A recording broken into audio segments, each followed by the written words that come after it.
Assalamualaikum warahmatullahi wabarakatuh. Apa kabarnya semua? Semoga kalian baik-baik saja.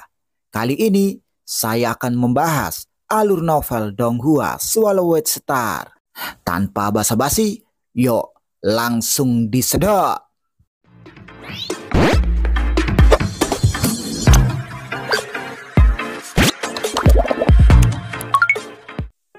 Lanjutkan dari cerita sebelumnya. Di atas ada lautan lava tak berujung, dan di bawahnya ada rawa hitam tak berujung, yang satu panas membara dan yang lainnya sedingin es. Ini adalah wilayah es api yang berbahaya. Pada saat ini, itu telah menjadi medan perang paling gila, di mana banyak makhluk tertinggi alam semesta dari peringkat tertinggi menggunakan harta sejati tertinggi mereka dan memikirkan semua cara untuk menghentikan perahu mausoleum itu. Namun, perahu mausoleum terus melaju dengan kecepatan tinggi. Tidak perlu bicara tentang merebutnya, kita bahkan tidak bisa menghentikannya. Apa yang harus kita lakukan jika kita tidak bisa menghentikannya? Apakah itu berarti kita bertiga harus mengikutinya begitu saja? Jadi kemanapun perahu mausoleum pergi, kami harus mengikuti. Berbagai kelompok kekuatan besar mulai menjadi cemas, namun tidak berdaya. Master Bintang Sejati Utara telah memanggil 10 master alam semesta di bawah komandonya dan mengatur pengepungan perahu mausoleum. Dengan kekuatan gabungan dari 10 master alam semesta ini, serangan tanah suci bulan ungu memang kuat dan dinamis. Tetapi Master Bintang Sejati Utara masih bergantung pada harta sejati tertinggi untuk menjalin kontak dengan perahu mausoleum. Pemimpin gerombolan Bima Sakti, leluhur telah mengambil keputusan, kata Master Bintang Sejati Utara. Sebuah suara dikirim dari dalam perahu mausoleum. Master Bintang Sejati Utara menggertakkan gigi dalam diam. Betapa beruntungnya manusia itu. Wajah Master Bintang Sejati Utara berubah menjadi tidak senang saat dia mengingat perintah leluhur Kaisar Timur. Dia merasa lebih cemburu. Leluhurku telah setuju untuk menukar dengan 10 harta sejati tertinggi. Master Bintang Sejati Utara mentranmisikan pesannya. Janjikan, kata Luang Feng. Dia berdiri dari kursinya dengan cepat dan dengan mata berbinar-binar, dia mondar-mandir di aula. Ini adalah momen krusial. Itu juga merupakan momen yang sangat penting bagi nasib umat manusia. Pikiran Luo Feng berputar dengan kecepatan tinggi. Negosiasi ini akan sangat penting. Leluhur Kaisar Timur tidak akan dengan bodohnya menyerahkan 10 harta sejati tertinggi langsung. Negosiasi ini akan menentukan nasib umat manusia. Leluhur mungkin telah berjanji, Master Bintang Sejati Utara mulai berkata. Tapi, pemimpin gerombolan Bima Sakti, kami ingin Anda menjelaskan tentang satu syarat. Bagaimanapun, kita berbicara tentang 10 harta karun sejati tertinggi. Di dalam lautan semesta, tidak ada satu kelompok kekuatan pun yang dapat mengambil 10 harta sejati dengan begitu mudah. Leluhur kita harus berlatih kewaspadaan juga. Jadi saya harus terlebih dahulu memverifikasi keaslian warisan yang telah diberikan pemimpin gerombolan Bima Sakti. Setelah saya memverifikasi bahwa semuanya nyata, saya akan menyerahkan 10 harta sejati segera. Memeriksa, Luo Feng mendengus dingin. Bagaimana Anda memverifikasi? Tentu saja, leluhur Kaisar Timur secara pribadi akan melihat warisan, karena hanya leluhur yang dapat memastikan keasliannya, kata Master Bintang Sejati Utara. Sejati Utara, apakah kamu menganggapku bodoh? Ini adalah warisan ingatan. Sekali melihatnya, kamu dapat mempelajari semua tentang itu. Jika leluhur Kaisar Timur melihatnya, dia akan dapat mempelajari semua tentang itu. Saat itu, haruskah dia memutuskan untuk mengubah pikirannya tentang memberiku harta sejati tertinggi? Apa yang bisa saya lakukan? Luo Feng sangat marah. Dan memverifikasi keasliannya berdasarkan apa yang baru saja Anda sebutkan. Semata-mata tergantung pada penilaian leluhur Kaisar Timur. Saya pikir Anda menganggapku bodoh. Master Bintang Sejati Utara dengan cepat menjawab. Mari kita bicarakan semuanya. Apapun yang terjadi, kita harus memverifikasi keasliannya. Jika tidak, bagaimana jika Anda memberi kami sesuatu yang palsu? Baiklah, Wolfing berkata singkat. Karena kalian semua sangat khawatir, izinkan saya menyarankan sesuatu. Jika Anda tidak setuju, maka kami akan membatalkan kesepakatan. Apa yang Anda pikirkan? Jawab Master Bintang Sejati Utara. Wolfing tegas dan berkata, proposal yang saya miliki sederhana. Saya memiliki warisan peradaban kuno yang mencakup pengalaman kultivasi dari 3 kehidupan kuno dan 3 rangkaian pengalaman kultivasi yang berbeda disimpan dalam 3 batu memori yang berbeda. Sisi Anda akan terlebih dahulu menyerahkan 3 harta karun sejati tertinggi sebagai jaminan.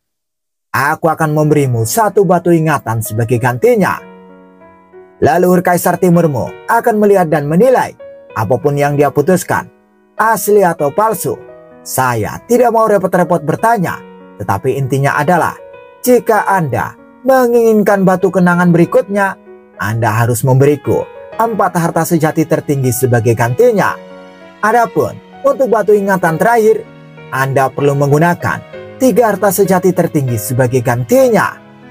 Wolfing berhenti lalu menambahkan, ini adalah satu-satunya usulanku.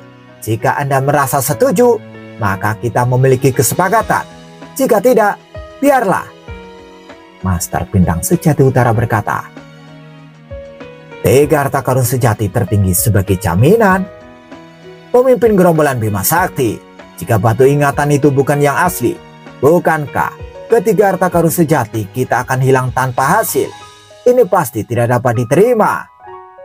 Saya pikir lebih baik bagi Anda untuk bertanya terlebih dahulu kepada leluhur Kaisar Timur.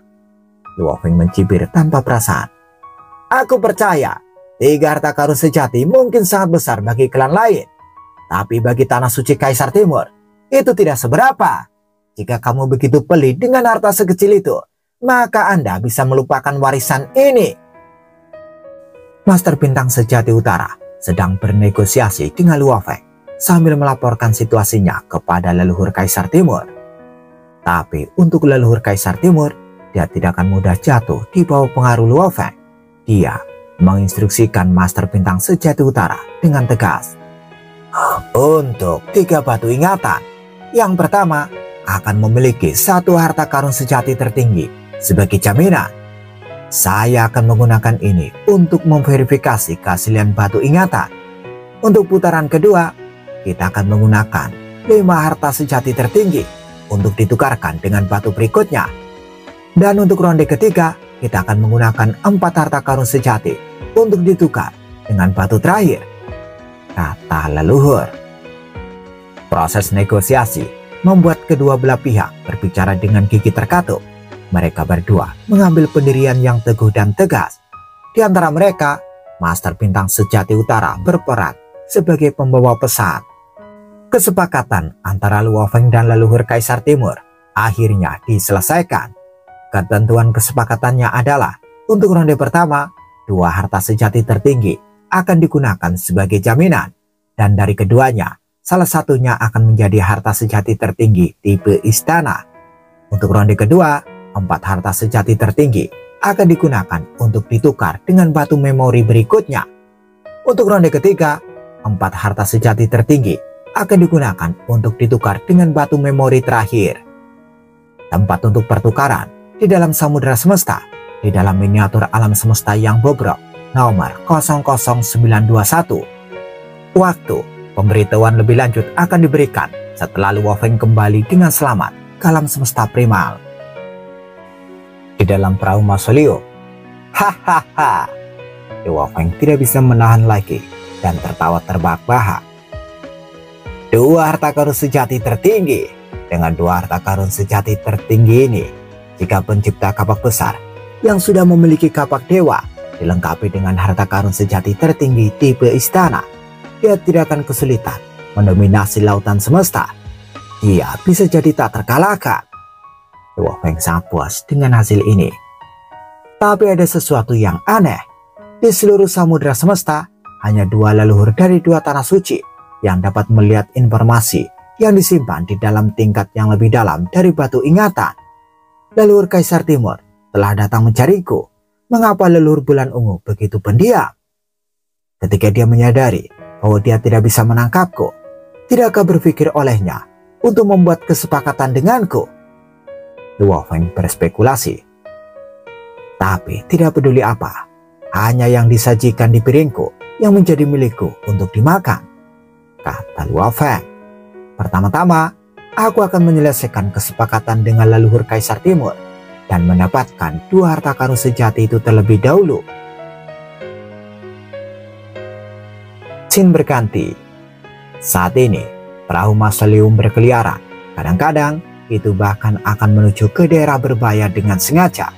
Misalnya, sesekali ia akan menerobos masuk ke lautan lava, atau kadang-kadang ia akan menerobos masuk ke dalam badai angin. Jauh di dalam wilayah internal, bahkan harta karun istana puncak dapat dihancurkan, tapi dengan perahu mausoleumnya, Luo Feng berani menjelajah ke daerah berbahaya. Mencicikan! Di tengah angin puyuh hitam tak berujung, melayang sebuah istana dengan puncak yang tajam. Di dalam istana, 5 master sejati dari klan mata surgawi meraung ketika mereka melihat keluar untuk melihat perahu mausoleum pergi ke kejauhan. Kabur, kabur dan kabur lagi. Bahkan master sejati pertama yang biasanya tenang tidak dapat menahan amarahnya dan berteriak dengan marah. Menyerah, kami akan menyerah. Tidak ada gunanya untuk terus mengejarnya. Saya tidak percaya bahwa manusia ini bisa bersembunyi di perahu mausoleum selamanya. Saya belum pernah mendengar ada satupun makhluk agung yang bisa menghindari pertempuran apapun, namun masih menjadi master tertinggi alam semesta yang berpengalaman dan terlatih dengan baik. Benar, jika dia ingin menjadi makhluk tertinggi alam semesta, dia harus berhasil di era reinkarnasi ini. Dia harus mengalami pertempuran hidup dan mati untuk mengasah keterampilannya. Berbagai kelompok kekuatan enggan menyerah. Di alam semesta virtual, di depan istana Dewa Kapak Besar, berbagai ras pada akhirnya harus menyerah. Hahaha. Pencipta Kapak Besar tertawa terbahak-bahak. Luo Feng benar-benar sangat percaya diri. Saya telah memberitahu dia tentang bahaya yang mengintai di dunia luar dan memintanya untuk memberitahu kami sebelumnya ketika dia telah selesai menerima warisan. Saya secara pribadi akan mengantarnya ke tempat aman. Saya tentu tidak menyangka dia untuk tidak mengatakan apa-apa sebelum langsung mengarahkan perahu mausoleum itu dan menerobos keluar sendirian.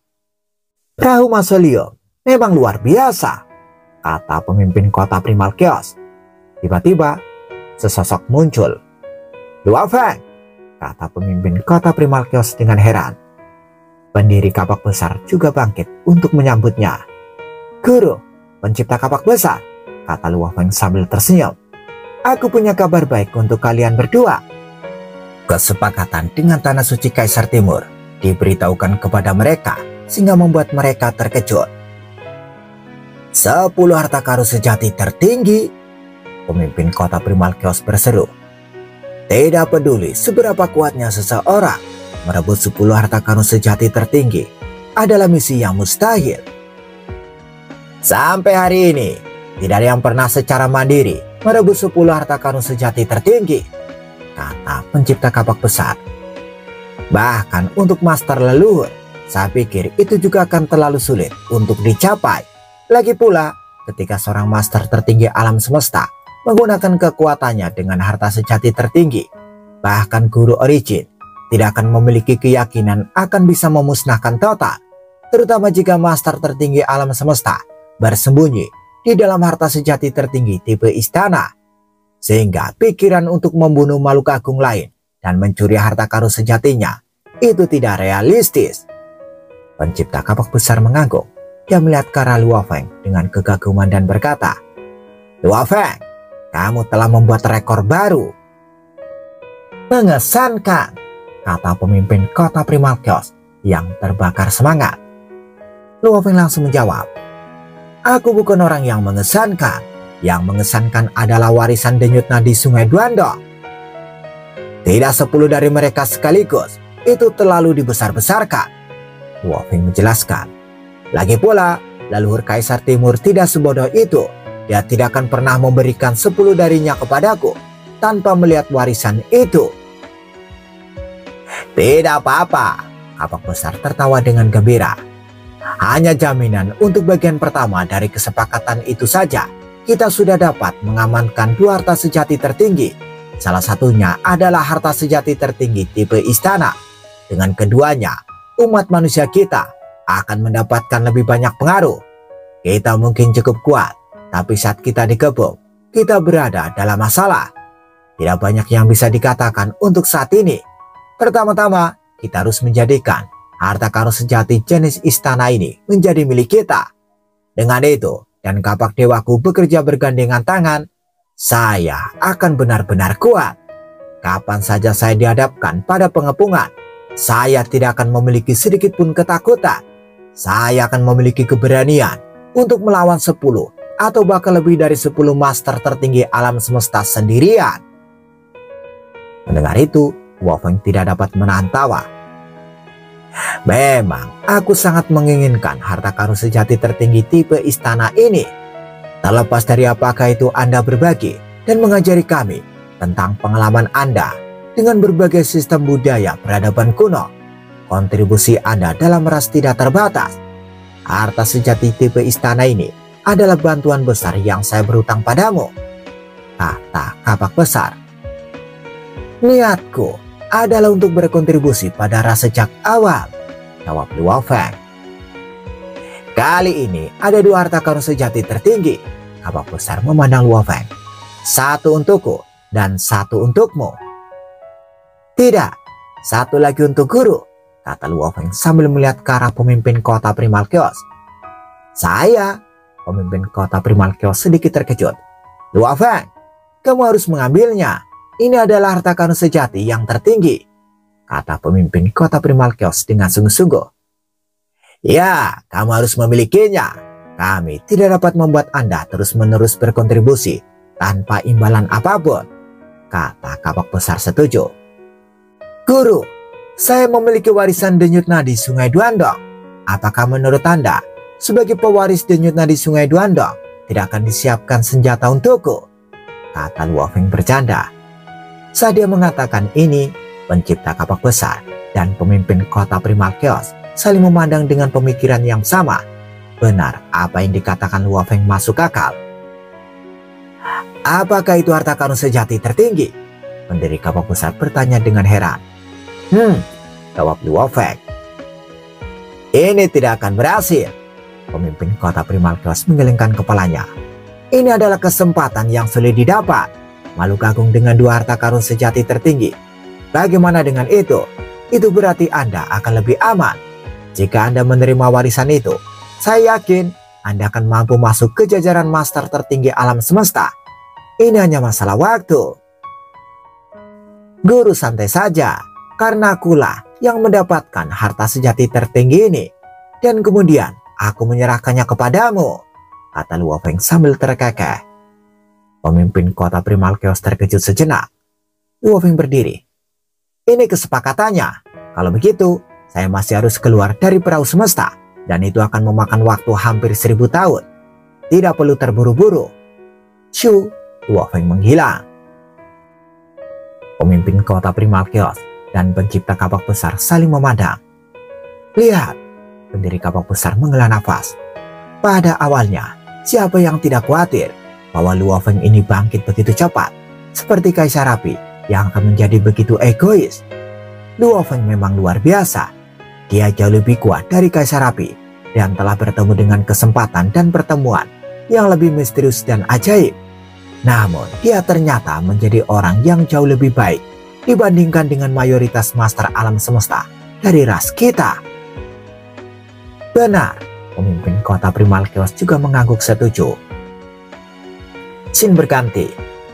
Perahu Mausoleum telah menyusut menjadi seukuran buah kenari, berkeliaran di sekitar perahu semesta yang penuh dengan bahaya. Tapi tentu saja itu menuju ke arah dunia luar.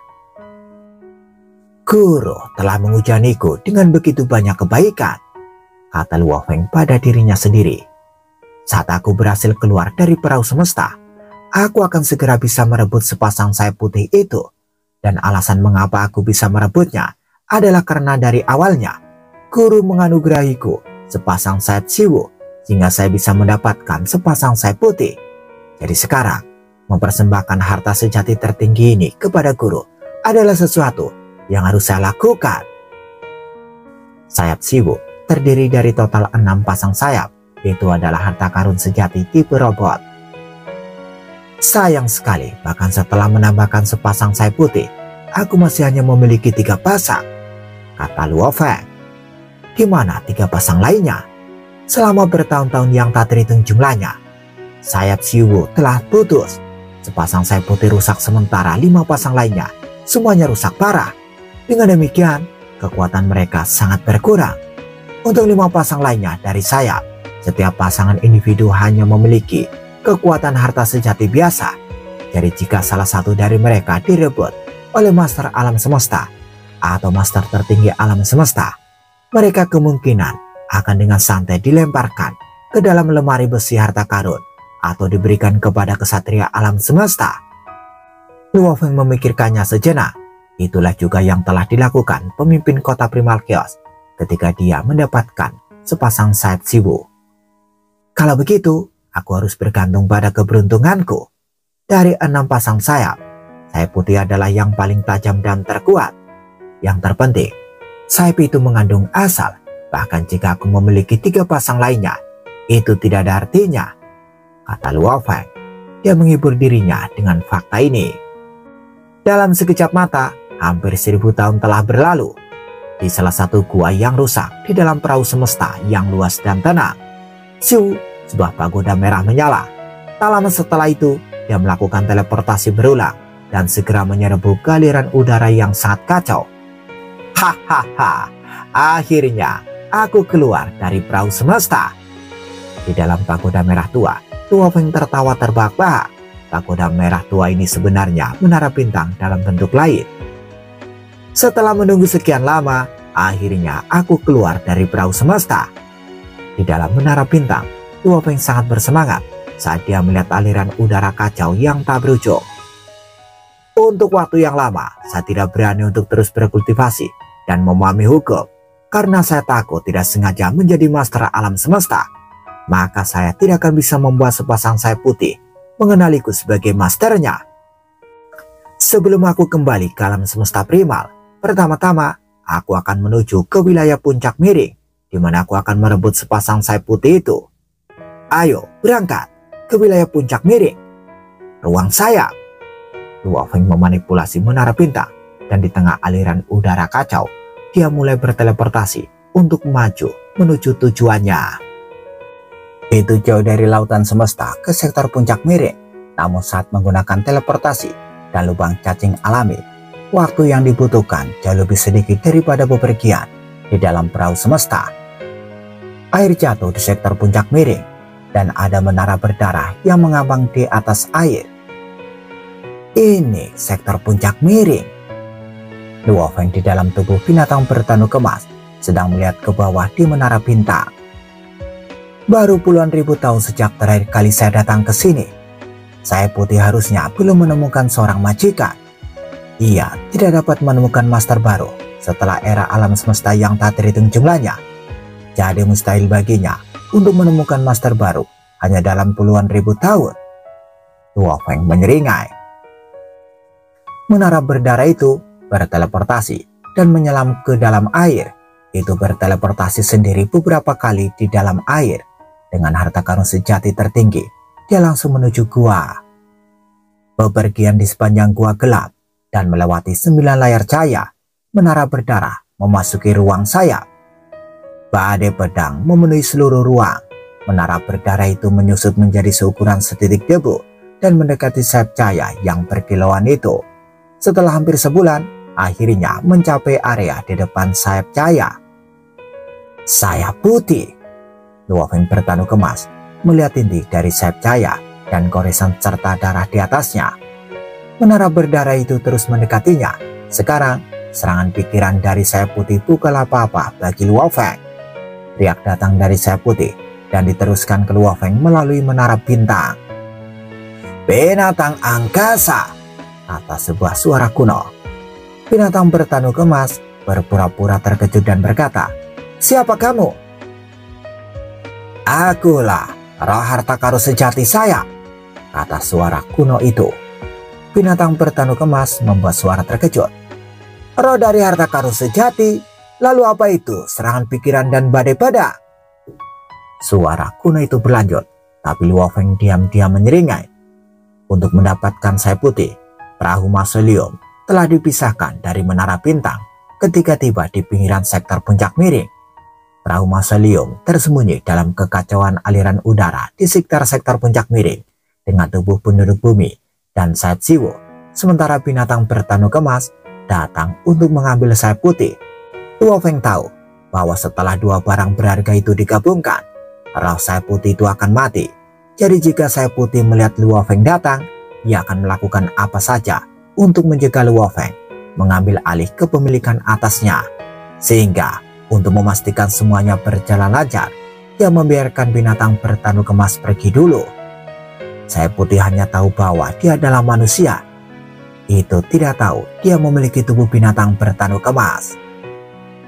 "Setelah Anda mengenaliku sebagai Tuhan Anda tidak akan bisa berbuat apa-apa," pikir Luo Feng. Saat ini, binatang bertanduk emas berpura-pura sangat bersemangat untuk menemukan harta karun sejati tertinggi, dan dia berbicara dengan roh sayap putih. Roh sayap putih sangat ingin untuk mengenali binatang bertanduk emas sebagai tuannya, jadi dia tidak berbohong padanya, seperti dia telah berbohong kepada Luo Feng. Sebagai gantinya, ia memberitahu binatang bertanduk emas tentang persyaratannya secara langsung. "Aku lebih kuat dari yang kau pikirkan," kata sayap putih. "Dan karena itu, persyaratannya sangat tinggi. Jika Anda seorang kesatria alam semesta, Anda harus memiliki tekad dari seorang master tertinggi alam semesta. Dan jika Anda adalah seorang master alam semesta, tekad Anda harus melebihi master tertinggi alam semesta. Jika Anda tidak dapat memenuhi persyaratannya, beritahu makhluk agung lainnya dalam ras Anda yang akan datang. Saya sudah terlalu lama kesepian dan saya ingin keluar." Sayap putih mencoba segalanya untuk membujuk binatang bertanduk emas. Luo Feng menghela nafas.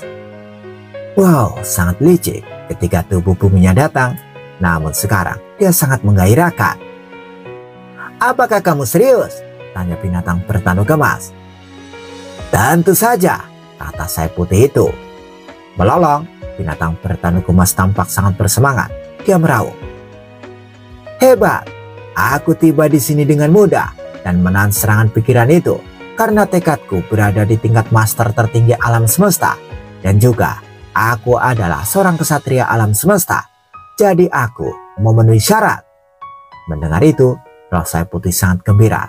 Hal yang paling ditakuti adalah diambil oleh Luo Feng, karena itu berarti dia akan mati. Seluruh prosesnya saat mulus di bawah bimbingan sayap putih. "Segel kekuatan dewamu di sayap, lalu aku akan mengenali Anda sebagai tuanku."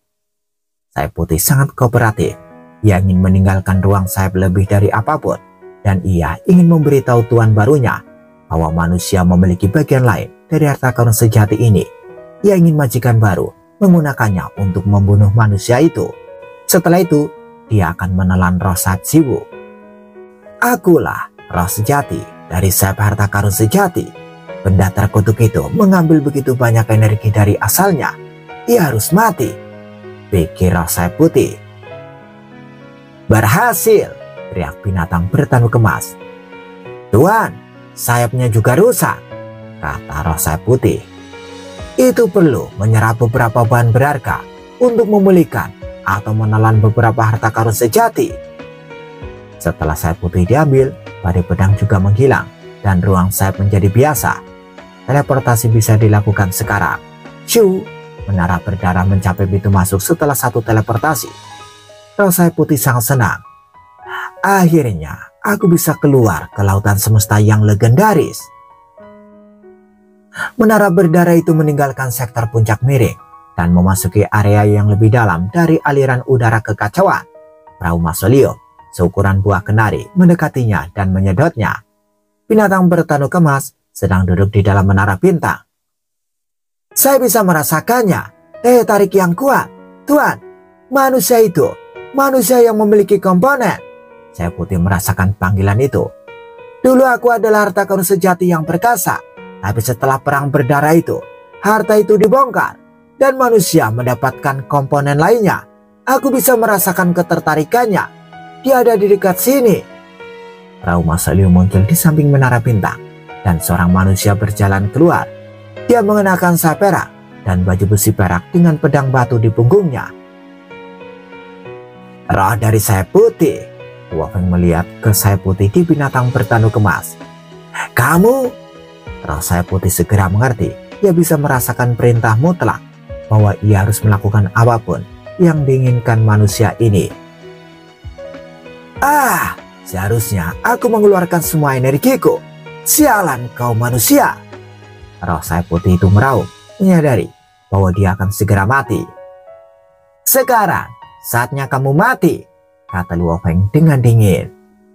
Sebenarnya satu pikiran dari Luo Feng bisa memusnahkan roh Sayap Putih itu. Namun Luo Feng menggunakan kekuatan dewanya untuk mengendalikannya.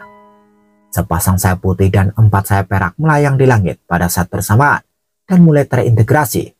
Komponen terhubung satu sama lain dan asalnya dipindahkan ke sayap perak bawah. Bagaimanapun sayap perak sudah selesai, jadi tidak perlu khawatir tentang kebocoran energi. Kekuatan menyebar saat mereka diintegrasikan. Kekuatan yang begitu kuat. Luo Feng menahan nafas. Harta berharga jenis mesin ini pasti lebih baik daripada jenis mesin yang digunakan oleh para master tertinggi alam semesta. Luo Feng melihat bahwa proses penggabungan sangat rumit. Kekuatan berhenti menyebar dan 6 sayap raksasa itu melayang. Luo Feng melihat bahwa proses penggabungan sangat rumit. Kekuatan berhenti menyebar dan 6 sayap raksasa itu melayang. 4 sayap terbawah telah lengkap. 2 sayap teratas memiliki tepian yang tajam dan ada banyak ukiran di tepinya, membuatnya lebih tajam. Menurut roh Siwu, sayap Siwu yang lengkap memiliki 6 pasang. 5 pasang lainnya seperti punggung pedang dan badan pedang, sedangkan sayap putih seperti ujung. Ayo, harta karun sejati bersayap 6 terbang menuju Luo Feng dan bergabung ke punggungnya. 6 sayap bersinar tanpa kekuatan dewa apapun. Harta karun sejati memangkas ruang di ruang kendali dengan mudah. Bahkan tanpa asalnya, itu bisa menyaingi harta sejati tertinggi. Luo Feng berseru. Jika saya menggunakan Nirvana Renaissance, itu mungkin hanya lebih lemah dari pedang bayangan darahku. Sayangnya, saya belum bisa menggunakan energi asalnya. Bersambung, bagaimana kelanjutan kisahnya? Tunggu jawabannya di episode selanjutnya. Dadah, semoga paham.